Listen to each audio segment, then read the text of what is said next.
Good afternoon, everyone. We will wait for a minute or so while everyone streams in.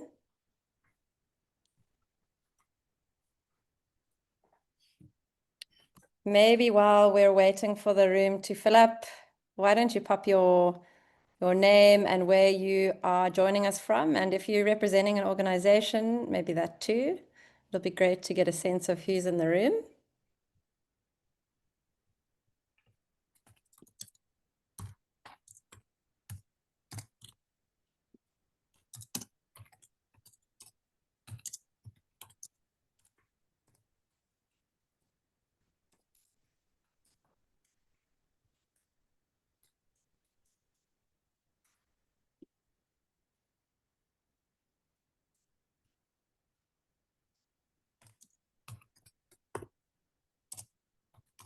Okay, is the tech team able to check if the chat is open to the group?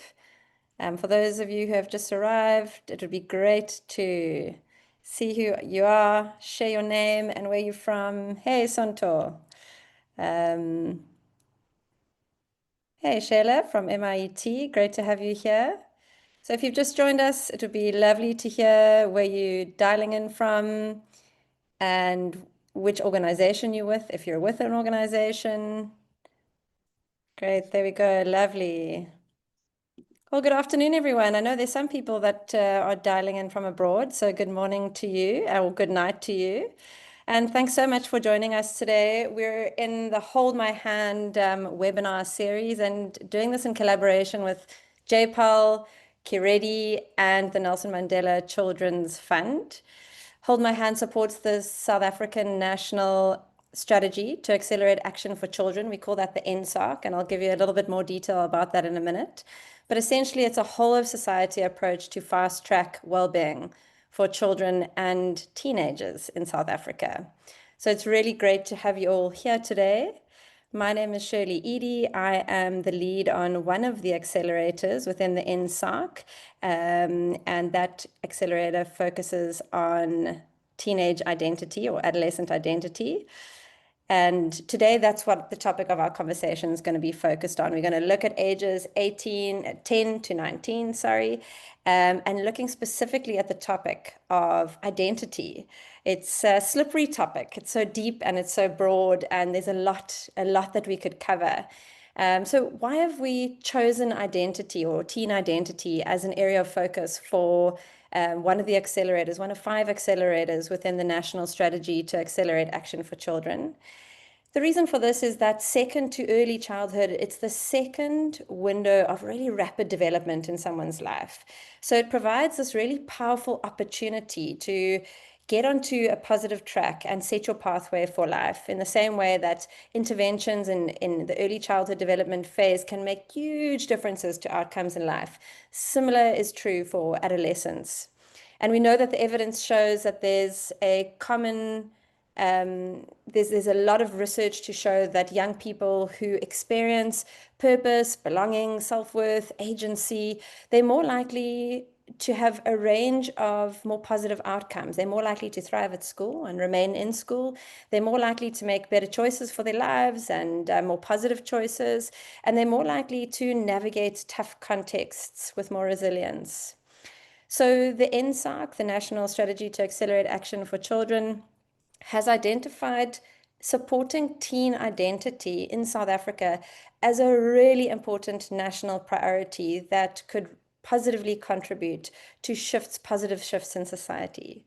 So I'm really honored to be involved in this work and delighted to be here today hosting this conversation with an incredible panel of, it just so happens to be women all today. It just turned out that way. So a very warm welcome to all of our speakers and panel members today. The focus of today's conversation will be kind of 2 parts. One, we're going to shine a light on South African teen experiences, both from teenagers themselves, but then also from some local interventions around working with teens and identity. And then we're also going to just zoom out and look at the world and a range of different countries and research and evidence that's emerging around programs that are supporting teens, specifically in identity development, and what can we learn. So we've really got an action-packed lineup for the day. We'll kick off with a quick pre-recorded discussion with Amogelang and Kat. It's pre-recorded because it's exam time, so we didn't want to disturb Amo at this important time. And then we'll move into a presentation section where we'll invite our friends from JPAL to share some of the research from around the world. And then we'll come back to local perspectives and have a conversation about what we're experiencing on the ground in South Africa. And we'll end off with some Q&A. So please use the chat. Please pop your questions into the chat as we go. And we're going to be pulling some of those questions for discussion towards the end of the webinar. But to get us kicked off, let's do a little poll. Mal, if we could share the poll with the group, please. We've got a question for you all. If you can rewind the clock to when you were a teenager, and if you are a teenager, you don't need to rewind the clock. You can just think about life. What helped you feel most like yourself as a teen? Where did you have that feeling of kind of being home in your body and feeling like yourself most? Choose one of these that feel the most relevant to you. A good friend, a coach or a mentor, a parent or some kind of caregiver in your life, a teacher or someone at school, like a school leader, some kind of club, sports, art, culture club, after school kind of club, a faith community, or just a safe space to talk. Please select which of these are most relevant to you.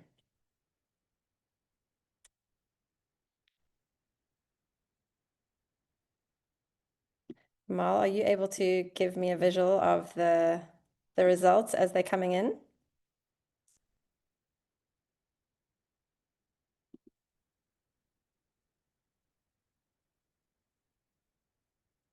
Okay, I'm not seeing any results yet.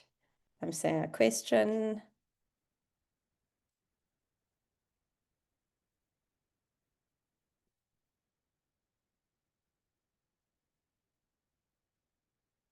Hello, Kamal.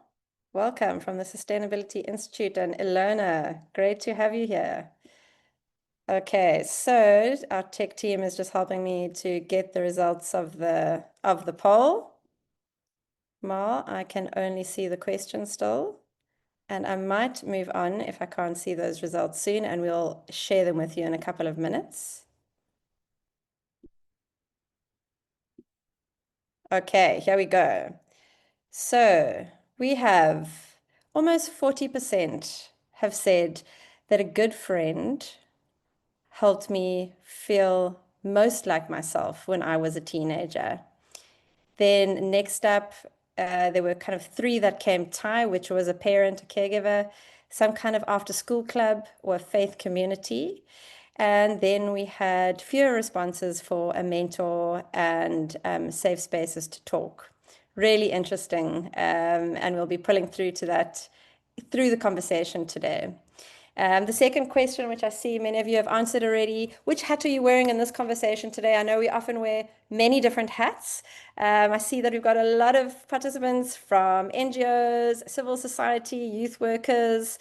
That's almost half of the people in the room today. We've got educators, we've got some parents and caregivers, health and social workers, and a few students themselves. Great to have you guys here. All right, everyone, we are going to kick off with our first conversation with Amogelang and Katlego from Kiredi. Kiredi is a digital platform that supports teens across a range of different topics with identity flowing through all of those. Welcome, Amo and Kat. We'd love to hear a little bit from you both.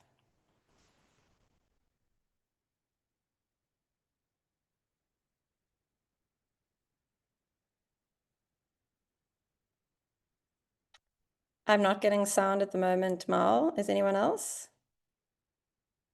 Okay, we're not getting sound.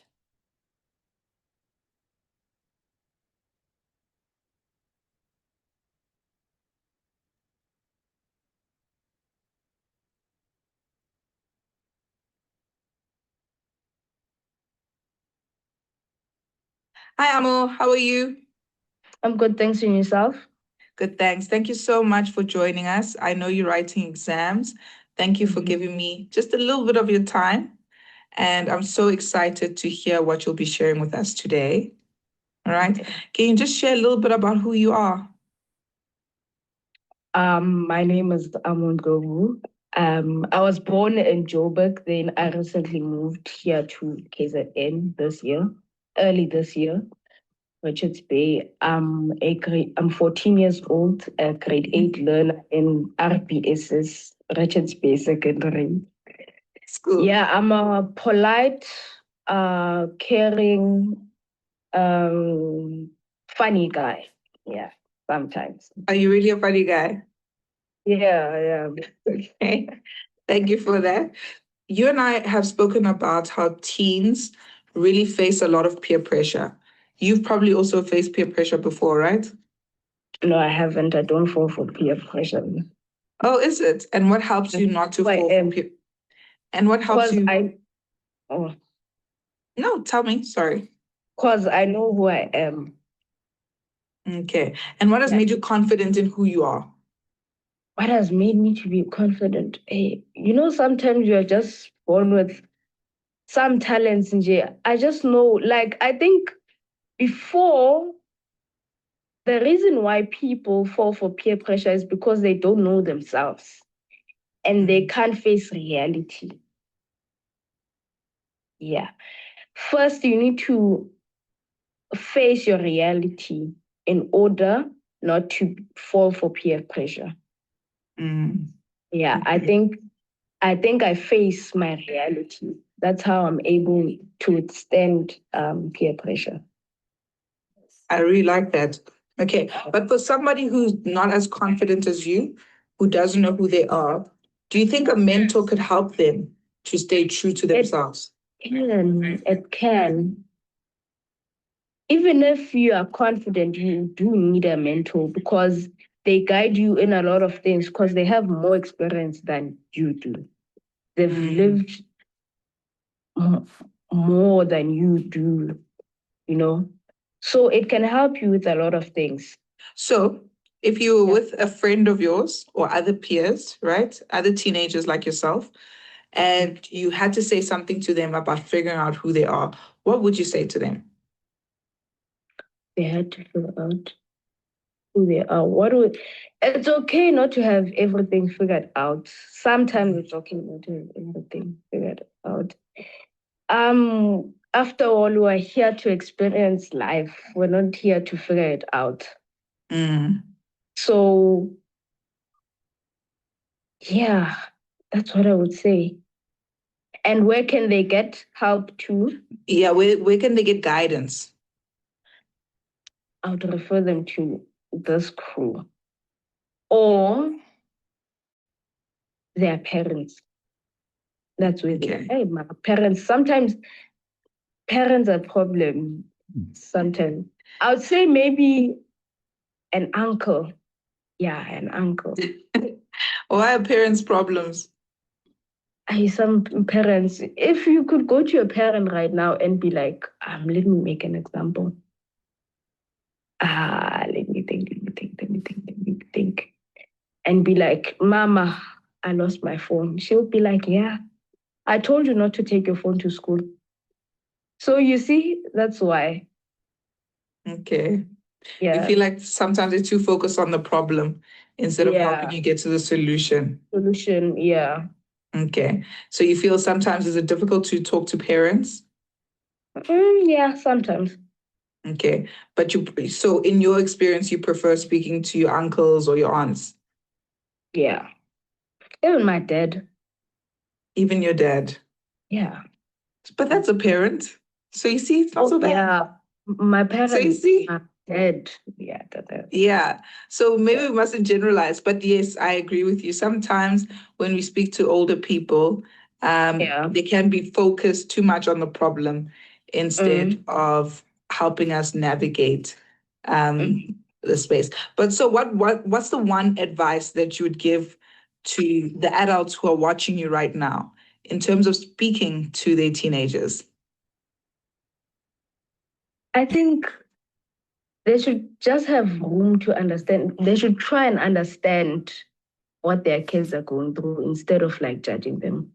And yeah, they should listen first to what the child, they should listen to what the child's saying first before they say anything or take any actions. Okay. Thank you so much, Omo. Thank you so much, Amo and Kat. I just love these conversations and the pearls of wisdom. I think the thing that stood out for me is that comment of it's okay not to have everything figured out, you know. And spoiler alert, the adults in the room also don't have everything figured out. And that's this journey of identity development, although it peaks during adolescence, is something that is lifelong. Thank you so much, Amor and Kat. It was wonderful having you here. Next, we are going to hand over to Nika and Miriam from JPAL. JPAL is a poverty action lab that does a lot of research around the world to guide policy and capacity building. So it's great to have you guys here and looking forward to hearing a little bit about this topic from programs and research from countries all over the world. Over to you. Hi, everyone. It is very nice to be with all of you today. My name is Miriam Moranike Jusu. I'm a Senior Policy Associate for JPAL Africa, and I'm very happy to be here alongside my colleague Nika today to talk to you about some of the evidence that JPAL has around what can support teenagers' identity building and empower them. So we can go to the first slide.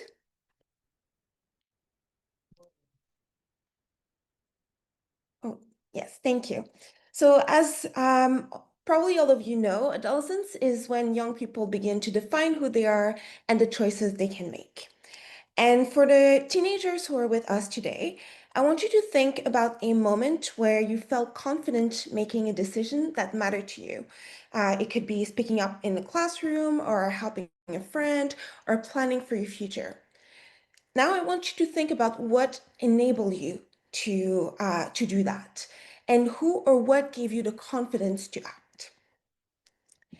So most likely, having confidence, having some agency, aspirations, as well as decision-making powers, along with knowing that you were in a safe, supportive school environment or just a supportive environment in general, is what helped you being able to speak up and be yourself, and not fall to that fast peer pressure that we were hearing about just a few minutes ago. And what the evidence tells us about this is that when we develop psychosocial and social emotional skills, we get these two things. So the agency, as well as those safer, supportive school environment. And what we also know is that having strong social connections, as well as relationships, are two central elements in developing these outcomes. We can go to the next slide.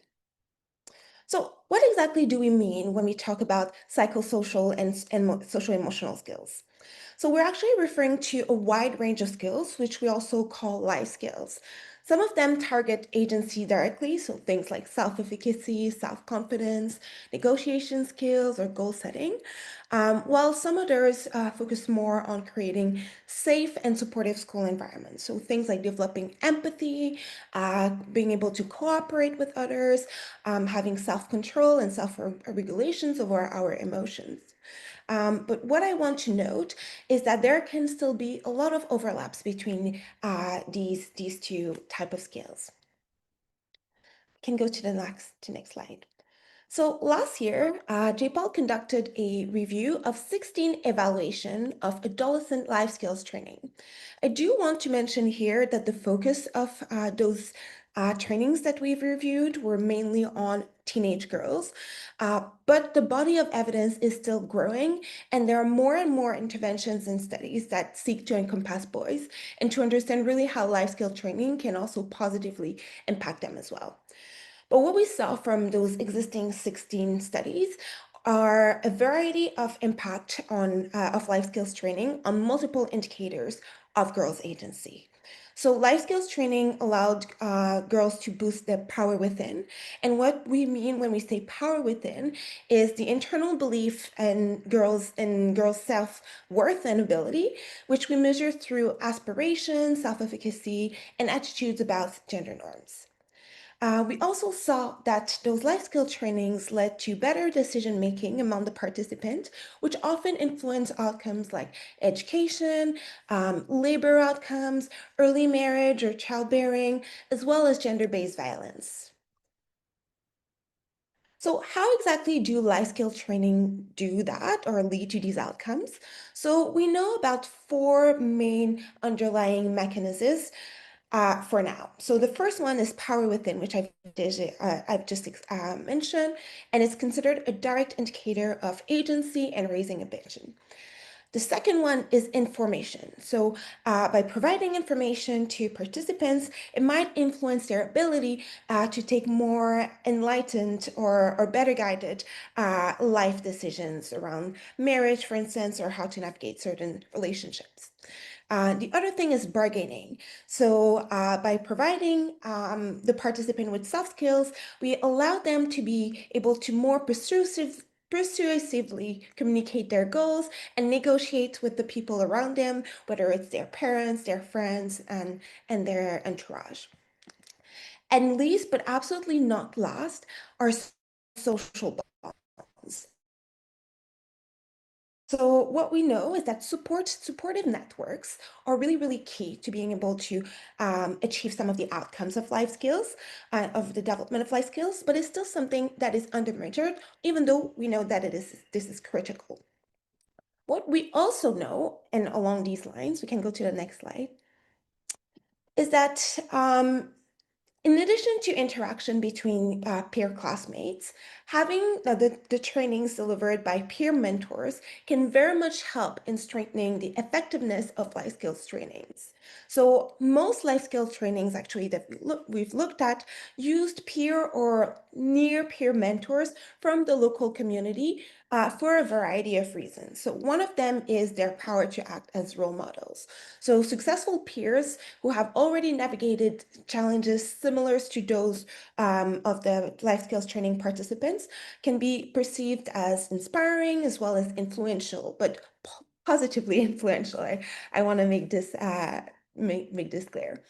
The other thing is better understanding. So peer can provide relevant and practical examples related to the challenges that the adolescent, and in this case specifically the adolescent girls face, and that they can very much connect to.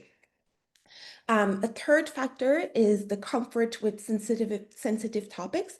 So adolescents are most likely much more comfortable discussing things like reproductive health or gender-based violence with someone who is just a slightly older peer than they might be with teachers or parents, for instance.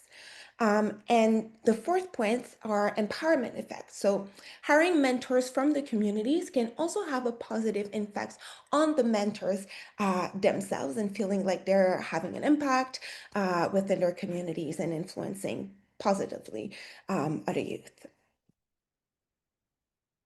So before I turn to my colleague, I just want to provide one example of one of the research that was included in the policy brief that we've published, and that really allows us to kind of illustrate and better understand the insights I've just provided.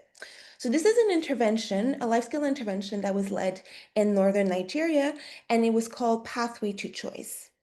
And that intervention combined weekly life skill training, which were delivered by leveraging peer mentors. So it was a young women of similar age or a bit older than the participants within the context of safe space meetings. So small groups where the girls would gather together and they would be learning and having conversations with the peer mentors every week. They also took a whole of community approach, and that's very important. So they engage community leaders, parents, and everyone in the surrounding community to make sure that they had everyone on board in terms of promoting girls' educational, economic, and social empowerment, and really seeing the importance and the benefits of these aspects.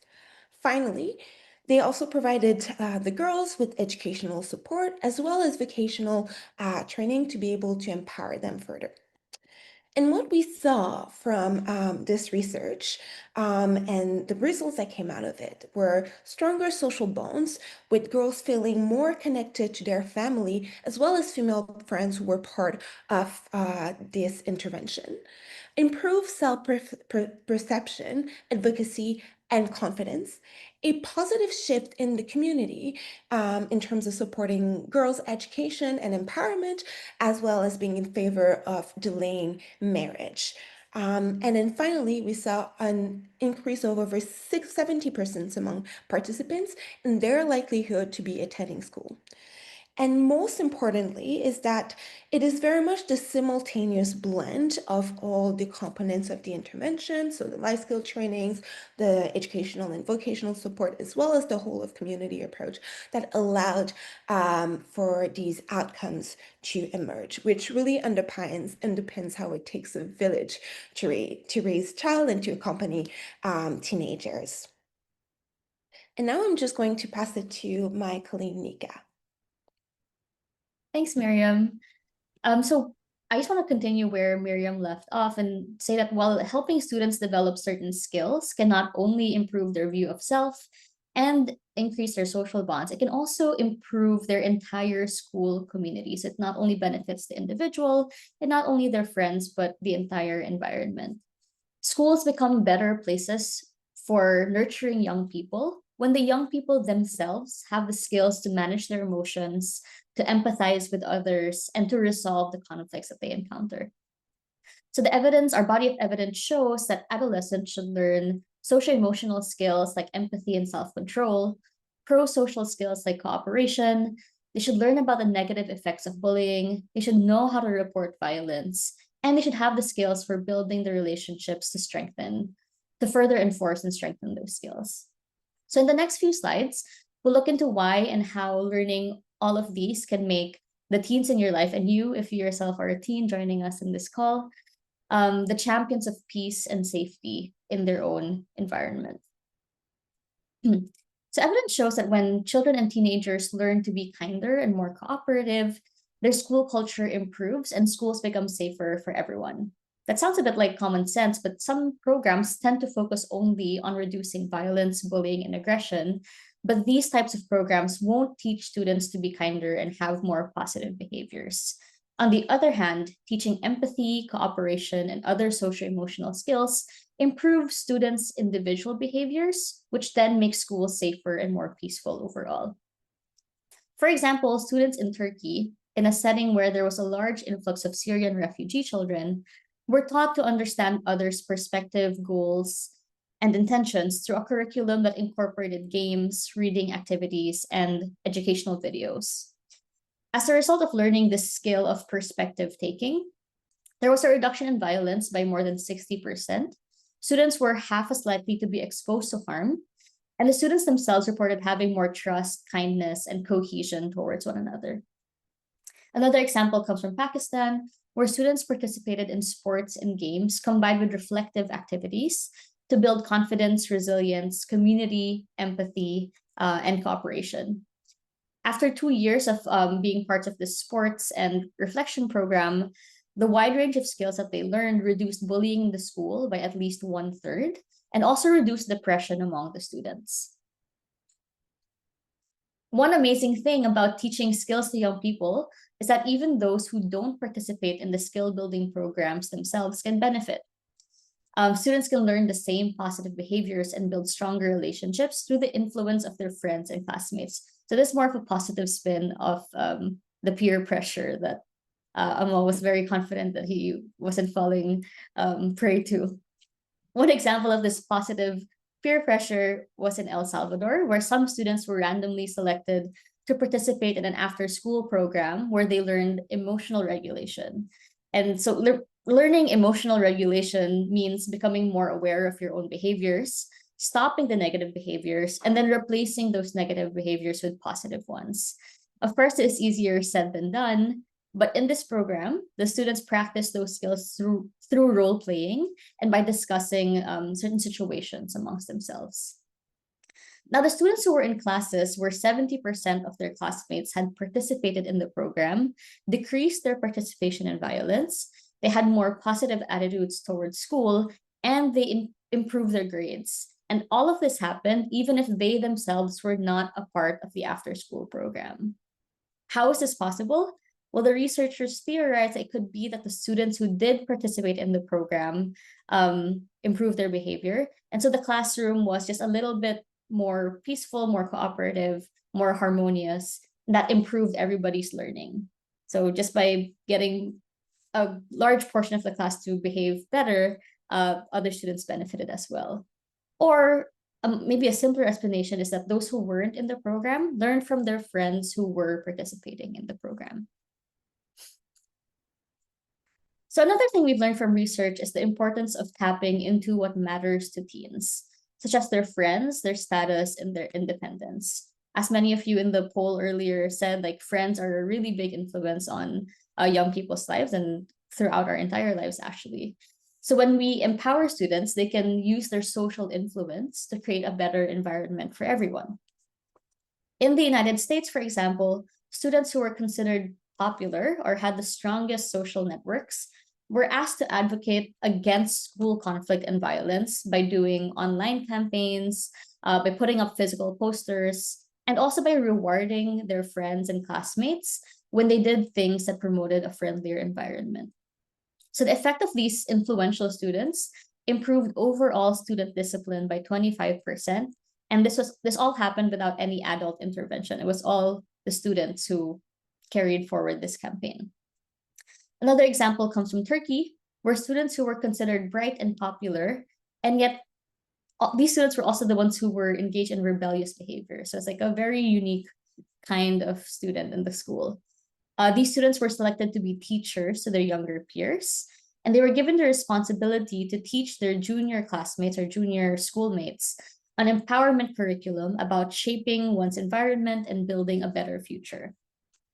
As a result of receiving the trust and the prestige to teach their peers, their behavior, the student teacher's behavior, and their friends' behavior improved. They bullied others less, and they became good influences in their schools. The student teachers even had better academic performance because they developed newfound socio-emotional skills that helped enhance their academic learning. So how did this happen? Why did their behavior improve? Well, the influential students felt a sense of responsibility and accountability because they were entrusted with this role as teachers. They improved their socio-emotional and pro-social skills. They tried to behave better, and they supported their juniors better. And so this made the school environment more peaceful and safer for everyone because these young people were entrusted and empowered. I'll pass it back to Miriam to close us off now. Thank you very much, Nika. And so just to summarize the conversation we've just had and some of the key takeaway points. First of all, social bonds and social connections are key factors in helping adolescents develop psychosocial as well as social-emotional life skills. In exchange, the development of life skills like psychosocial and social and emotional skills fosters agency and safer, more supportive school environments. And that helps teenagers succeed academically as well as beyond that. We also know that developing kindness and cooperation skills reduces disruptive and aggressive behaviors, which fosters better classroom setting as well as better learning environments. And then finally, peers can be powerful agents of change. So in the same way that pressure can be dangerous, positive peer influence and empowering students who have a positive social influence can create a more welcoming and respectful environment for everyone. So thank you very much. We hope that this evidence and this information was useful and it will make the adolescents among us feel a bit more empowered. Thank you so much, Miriam and Nika. so wonderful to get a feel for research, golden threads of research that are emerging across very different environments. We know that we've done some fantastic similar research in South Africa as it relates to social emotional learning and life skills and the impact on academic and non-academic outcomes. And this topic of teen identity, that kind of whole realm of non-academic outcomes and sense of self-worth and agency and belonging that can come with not just hoping that life skills are taught at school or informal and informal environments, but that very explicit, deliberate, and systematic approaches to teaching these skills and incorporating them into the lives of our teens can really impact outcomes. So thank you very much. We are going to hand over to Samke Nguni now. She is from the Nelson Mandela Children's Fund and is going to be sharing a bit of an example of this in the local context. And just to add to it, she's busy with her master's on the topic of adolescent identity. So Samke, we are really so happy to have you here today. I'll hand over to you. Okay, thank you, Shirley. I hope everyone can hear me clearly. So my name is Samke, and I'm going to maybe not repeat some of the points that have been said, but I just wanted us in the chat to think about what is our nation's identity. So I'm going to try and localize it a little bit. If you can just put keywords in the chat around what you think the national identity of South Africa is. And if you are, from another country, you can also reflect on South Africa's identity in your perspective. Why are we doing this, or why am I asking this question? So when we did the poll earlier, about 71% of us mentioned that we felt most ourselves with people that were actually outside of the formal education space. So outside of our formal learning, outside of school, our friends, our family, and even, groups such as our faith groups. So this is the space that is kind of where informal learning happens. So in these spaces, we're not focused on how to get a job or how to be skilled for a job, but we are actually picking up a lot of cultural values, a lot of emotional values. We're picking up cues on how to behave socially, and this is still learning. And so I'm curious about what it is that builds values. And this is segueing into the program we have at the Nelson Mandela Children's Fund, which is the Legacy Academy program. So the Legacy Academy program is an initiative we started 3 years ago now, and it's in its second run, where we work with teenagers within the Gauteng province specifically to help them identify advocacy challenges that they personally want to tackle. The reason why we did that is because obviously as the Nelson Mandela Children's Fund, we have this icon, Nelson Mandela, who kind of has set a pathway for us to have a specific set of values or morals that we go after. But what was unclear is how do you actually form those morals and values? And so we came up with this kind of theory that if we got young people together and they themselves chose projects that they were passionate about in their own communities and tackle them with our support, it would allow them to sort of have agency, one, so take responsibility for something in their own corner, but also really identify what their values are, and that could possibly lead to them having a lifelong journey of leadership. So I'm glad to see that we have one of the things that we're commonly known for in South Africa, which is Ubuntu. And Ubuntu is essentially that value, I am because you are. Now, Ubuntu was sort of handed down to us, right? Most of us that are teenagers have no idea how that value became so synonymous with South Africa. But we actually have a history in South Africa that has led us to kind of develop those values. And one of the things that we've noted within the Legacy Academy is that because formal schooling focuses on exams and jobs, it leaves little space for dialogue, cultural participation, and moral imagination to come forward. So what that means is that instead of advancing in our ideas about what values are, we sort of regress. as a country, we end up having an identity that is fragmented, meaning that we all sort of have our own little identities in our pockets, depending on where we're from, how where our class levels are, how economically, privileged or not we are. We no longer have, that common cohesive sort of cultural identity. So we figured that in these informal learning spaces, we could have space where dialogue, conversation would allow us to develop a similar type of identity. Now, what is that identity we're trying to form here? It's really open-ended, but we do know that at the core of it, there should be high ethical integrity. There should be high, sort of respect for one another and our different values. And so it's a space where we can jointly form these sort of identities. So now, why is informal learning so powerful, specifically for adolescents? What we've noted is that there are lots of people that learn differently, including people that might have learning disabilities or the inability to learn in a formalized way. So having these dialogic ways of learning, so discussions as a way of learning, allows for plural knowledges to emerge. So it's about us all coming in together and not just looking at textbook knowledge, but we can talk about our lived experiences. We can bring in our cultural narratives, and that would allow us to have a really rich form of knowledge. In the Legacy Academy, we've got currently 48 learners. They come from different places in Gauteng. Some of them come from Hammanskraal, some of them come from the inner city. And what we found is that as they chose their various, advocacy projects, some focused on gender-based violence as what they noticed to be an issue in their community.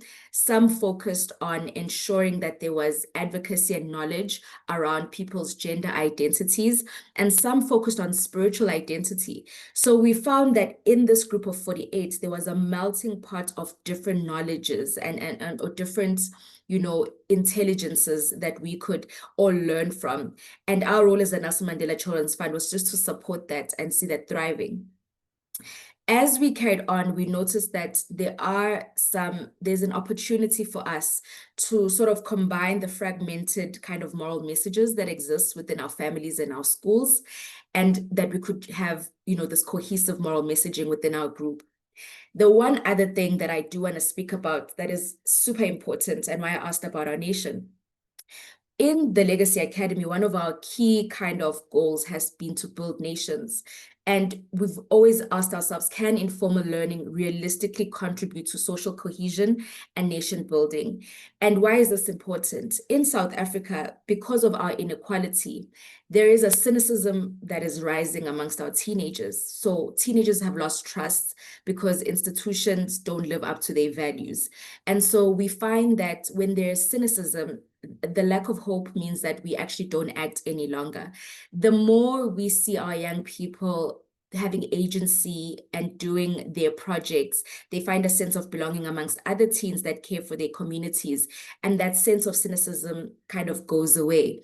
And obviously, our longer term goal is to start seeing that hope translates to action, that over time, longitudinally, we'll start seeing a lot more of our young people taking up leadership positions with the moral values that they've learned along the way, so that we can see a revival of our initial ethos and our initial national identity.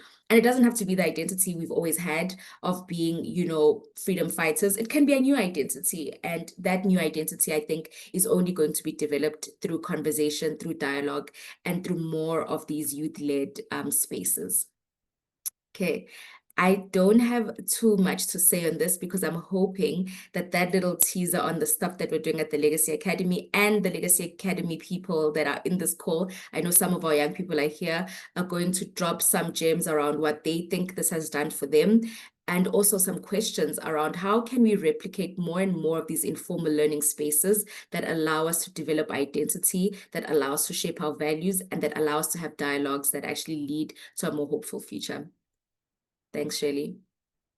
Samke, thank you so much. And I just loved reading that list of the words that came through, like colorful, diverse, Ubuntu, somebody said Springboks. I mean,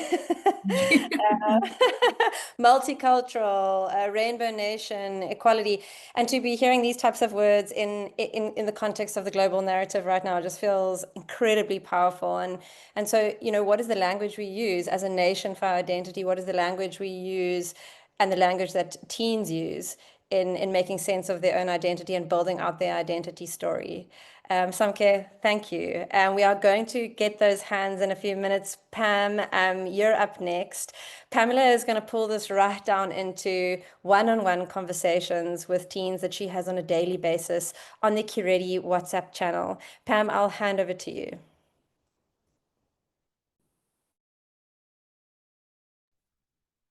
Thank you, Shirley. Hi, everyone. Can you hear me? We can hear you great. Okay, great. So yeah, like Shirley has said, I am on the WhatsApp line for the Kiredi project where we are dealing with teens, trying to help them obviously with identity, agency, as well as resilience. So I've picked up 2 messages that I'd like to just read for you guys today. And as I go through these, I'd like us to just think back. It's not the same exercise as the one we did before, but do think back to when you were a teen, you know, trying to figure out who you are, where you're going, and whatever challenges that you may have faced at that time. And if you are a teen right now, I'd like you to just put yourself in these teens' shoes and see how practical and how complex the issue of identity can be. So the first text reads, and I'm reading this as it is, I haven't changed a thing. So the first text reads, hey, I'm 17 next month and I'm in grade 11. To be honest, I have issues, many of them. One big issue is porn addiction. I'm ashamed of myself as a Christian. The second text, it reads, is it normal to feel kind of disconnected from your body and sometimes uncomfortable with it while questioning your identity? But definitely know that even if you were given a chance to change your body, you would never, but rather sometimes wish you were born the opposite gender from the start, like you're in the middle of a gender spectrum. Now, I'm sure, okay, I'm done with the messages. I'm sure many of us have had, you know, questions of who am I? What do I want? Especially around the ages of 12 to 18. That is where a lot of teenagers are going through, I wouldn't call it a crisis as yet, but they are going through some sort of identity crisis, identity exploration. And the above text now show that teens are just trying to balance a sense of belonging and identity, as well as the responsibilities that are tied to that identity. And in one of these cases, we could see that the teen who is struggling now thinking that they have a porn addiction is actually just struggling because they've tied their identity to religion. She might not actually have the addiction, but because of her religion, she now thinks, you know, she's got this big problem, you know. So we need to also consider those things when we get messages like this or come across people who are struggling in this way. In the other text, you can see that the teen feels misplaced. You know, this is a problem for him, but he does not want a permanent solution. He just wants to know how he can live with himself. And that is quite painful. And it takes a lot of guts for these teens to come on the line and tell us these things because, I mean, they fear being judged because they are being judged most of the time, obviously by where they are, their schools, mates, sometimes even their parents, unfortunately.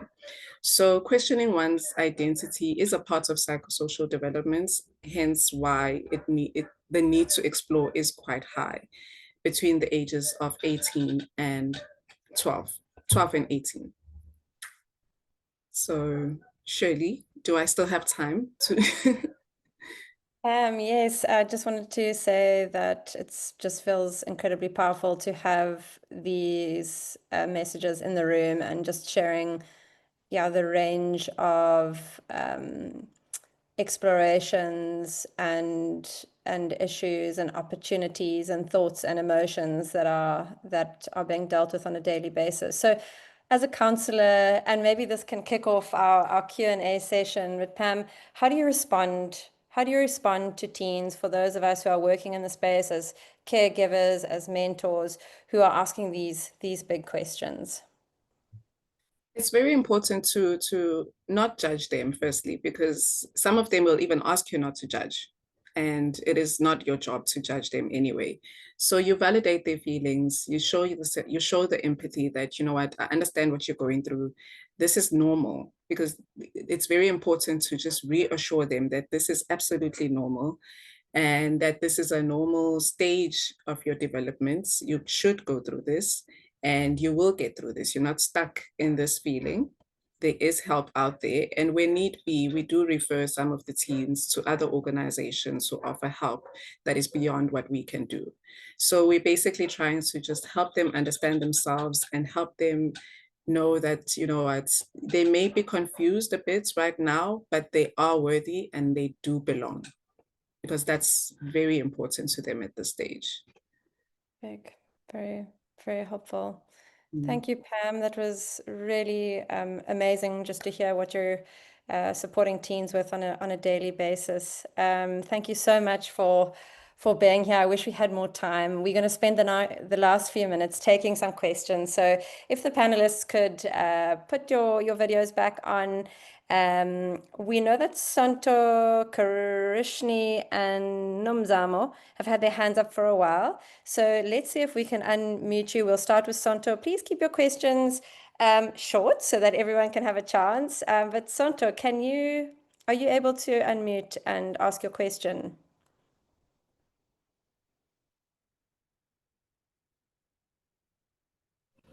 Hi everyone, can you hear me? We can hear you. Yes, thank you so much for the opportunity. My name is Sonto. I come from I represent the organization Boys and Girls Clubs of South Africa, and I am a manager at the Boys and Girls Clubs of Mufulo.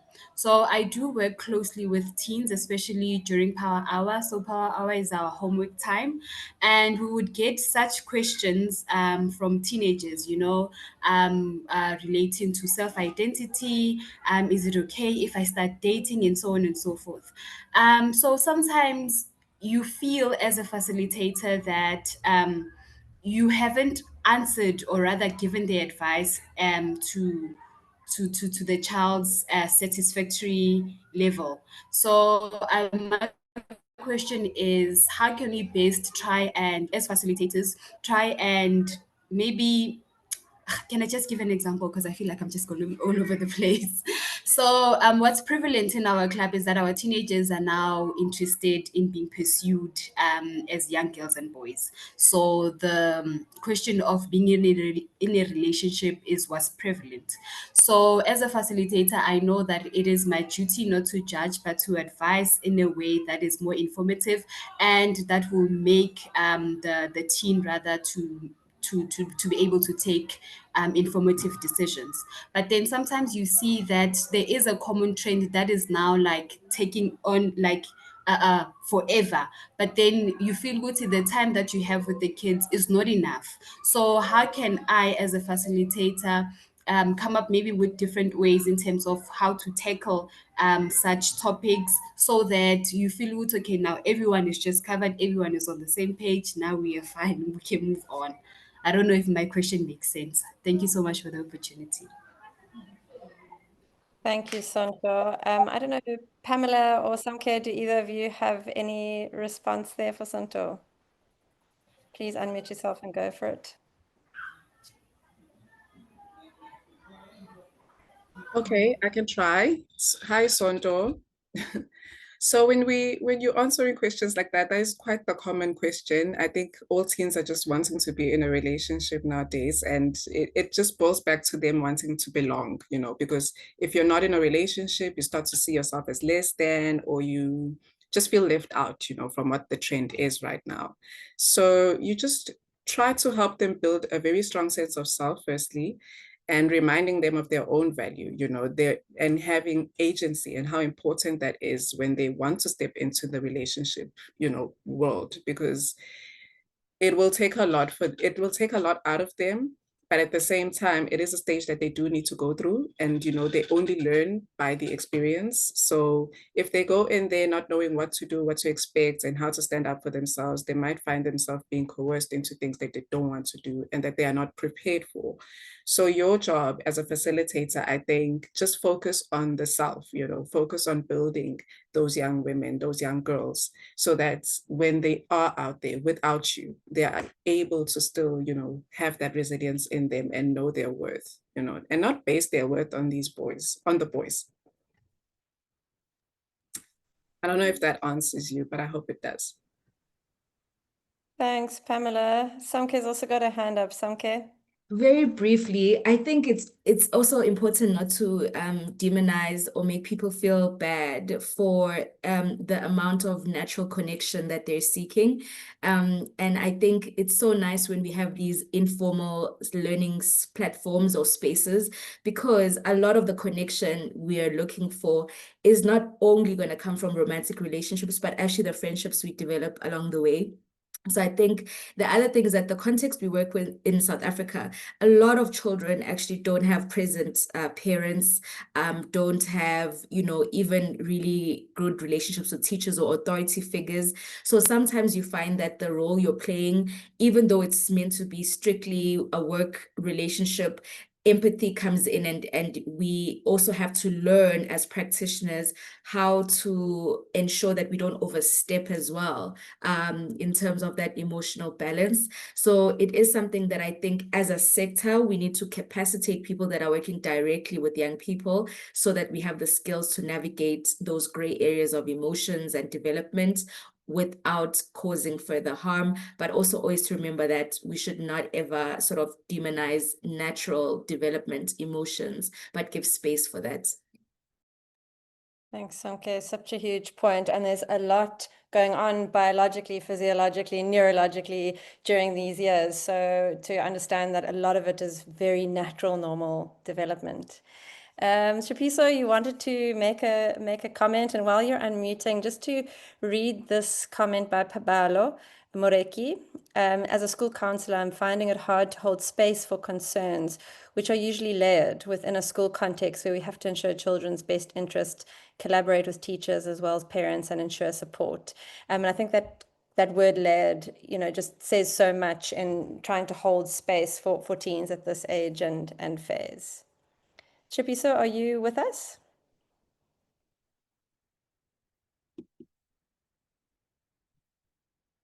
Okay, I think we might have lost.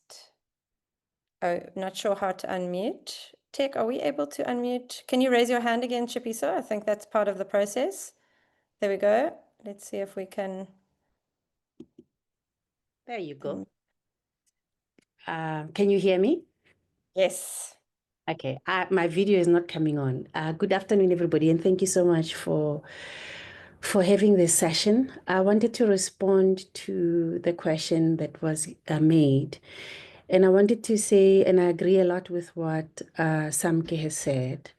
I recognize that when you're working with young people as a facilitator, the primary role is for you to facilitate. And when you've created the emotional safety for a young person to ask that kind of question, they are feeling safe enough to be able to bring it to you, to be able to bring it to the group, and to just watch that line of not moving from somebody who's facilitating. That might be facilitating self-exploration, self-discovery, or just conversation. As you said, some of these kids may not necessarily have adults who are present, they are able to have these vulnerable conversations with. But there's a line between you being able to facilitate personal discovery and critical dialogue to being an advisor. Because in advising in your role as educated and as well-informed as you may be, it is still coming from a frame of reference that may or may not be the same as the child's frame of reference. And it's always important to observe the ethical consideration of beneficence, that you do what is in the best interest of the child, but then also you will only be able to discover that very often as the child explores more. So I would like to take it back to the learners, to the young people, to say, what do you mean? What is making you ask that question? What is the answer that will sit well with you? What are you uncomfortable with? What else is happening within your life world and your familiar world that is making you ask that? So that it facilitates more exploration and self-discovery rather than you doing a Q&A where you're giving answers, because that still communicates a particular value proposition and a particular worldview that may or may not be to the benefit of the child. Jeffrey, so very, very powerful points, and thank you so much for adding your voice to the conversation. We have just hit the button of 4 o'clock. I wish we could continue the conversation because I feel like we have a lot of very interesting and experienced people in the room, and it's just a real privilege to be here with all of you. I feel like this is just the beginning of the conversation. Many of you have been in the teen and adolescent sector for a long time. We are here to collaborate with you, so please be in touch. I'll share a few details. You can go onto the holdmyhand.org.za site, have a look at the work that's being done, sign up to the newsletter if you like, and you can also partner as an organization. We also have a WhatsApp line, which we'll put the details into the chat now, and you can follow Hold My Hand on socials, as well as the work of JPAL and the beautiful work that Samke and Pamela have spoken about at Kiredi and the Nelson Mandela Children's Fund. I feel like, if you think about a visual that all teens are standing on some precipice as they're moving through teenagehood, and they can be nudged towards leaping off and flying or tripping along the way, and that I wonder what role we have as a sector, as a nation, to provide the lattice of support to help teens fly. So this is just the beginning. Please reach out to us if you'd like to be more involved as we come together and formalize the adolescent sector in a way that the early childhood space has done so beautifully over the last couple of decades. Thank you to our panelists. Thank you to the tech team. Thank you to everybody for joining us today. Really wonderful to have you here.